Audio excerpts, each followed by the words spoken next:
Kachel Punch. You are out.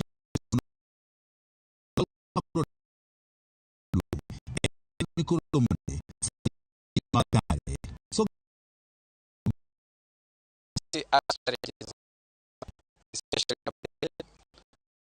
I know they suggested we received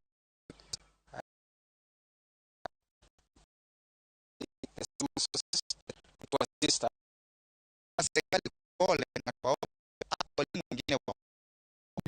School primary St. Joseph Ombo Kamabende ne ya class manyen majopuonjre mag junior secondary school nyasi mano teleko director masomo e county ma Migori Jacobo Nyiego mokom jokanyo executive masomo wacho ni somoni osechako mako yo makare jakomo rokno maju ten sikunde mag primary e county ma Migori ni lokelo mabende en japuonj maduong' ma school primary kaachiel kod junior secondary ma St. Joseph Ombo wach ni midhieche mane gineno Ndiko somo ma CBC koro dok piny.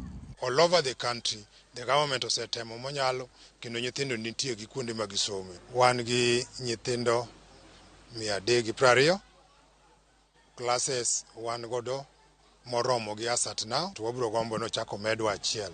Okelo wacho nitie kod riekni mamoko kaka mano matiyo kod mokum jopuonj mag sikul primary ipuonjo puonjego mag junior secondary osekonyogi e duoko piny nok ma jopuonj e junior secondary. Wan gi jopuonj auchiel kendo wachako wamedo auchiel moko mowuok e primary section mar degree holders. Kata bedi mokum jokanyo e sekno ma somo wach ni piny wacho sego okang' maber mar keto somo mar CBC ma otegno ne wayango ne skul mathoth pod onge kod gige somo moromo ma oting'o laboratories kaachiel kod klese. The challenges mantie ma pod waneno en laboratory, but one schools ma are very close to senior secondary schools watemo mondo watimo practicals e skunde machiegni kodwago. Hatujapata nafasi ya kuwajengea nyumba ya maabara. Kwa hivyo swala la kwanza ni maabara. Swala la pili ni dimbwi. Wanafaa waogelee. Hawana hilo. Director masomo e county ma Migori Jacobo Nyiego wacho ni piny wacho segero klese buora mag junior secondary e county ma Migori ka wacho ni kata mana gedo mag laboratories ma isiro kod CDF bende koro dhi nyime.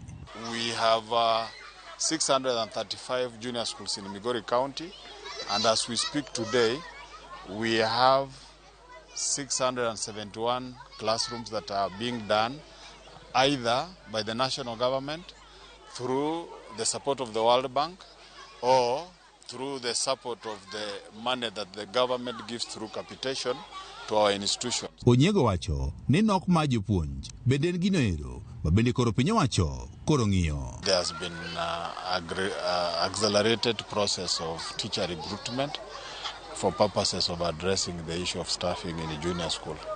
And even in the last recruitment that was done, emphasis was laid on recruitment of science teachers to address that area. George Juma, Ramogi TV, Migori.